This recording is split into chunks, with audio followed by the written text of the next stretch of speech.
లేకపోతే మేము ఎట్లా తిందాం ఏం కిరాయిలు కట్టుకున్నాం మమ్మల్ని కూడా దొబ్బలు ఎక్కిస్తే పోతాం పోయి అడుగుకుంటాం పోయి ఏం చేస్తాడు ఆ ఇండ్లు కిరాయిలు కట్టడానికే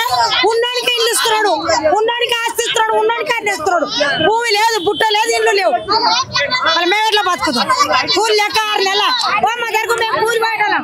మమ్మల్ని కుదిరాడుతున్నాం లేవరా మేము లేవరా అమ్మా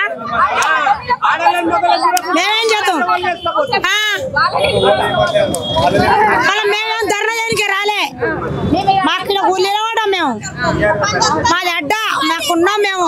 కానీ మాకెందుకు కూడా పనులు లేవు మేము కూడా తినలేక తిండి అది అవుతుంది అన్ని రేట్లు పెరిగినాయి మా బతుకు ధరలు కూడా లేవు మమ్మల్ని తీసుకుపోయి కంపెనీలో పడేయచ్చు కదా ఆయన ఇల్లు కిరాయిలు లక్షలు లక్షలు కడుతున్నాం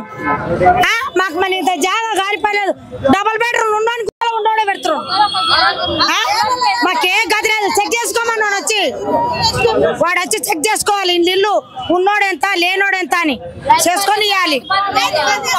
ఎవరికి భూమి ఉందో ఎవరికి అది ఉందో చూసుకొని వేయాలి మాకు యాది గతి లేని కూడా మాకు ఇంత ఇల్లు లేదు ఇడుపు లేదు మీ గవర్నమెంట్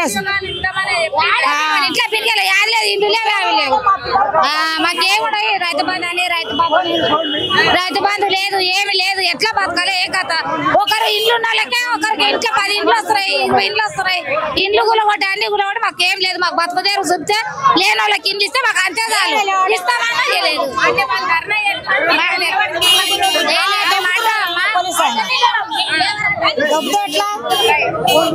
మమ్మల్ని దబ్బాలి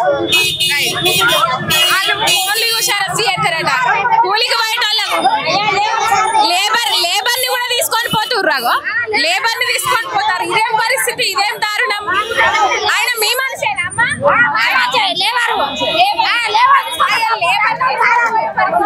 దారుణం ఏంది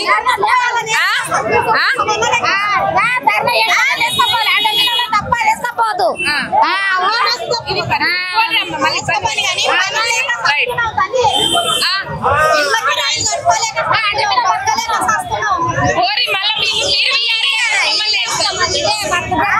మీరు వాళ్ళే అని మిమ్మల్ని వేసుకోబోగిలే మరి వాళ్ళు లేబర్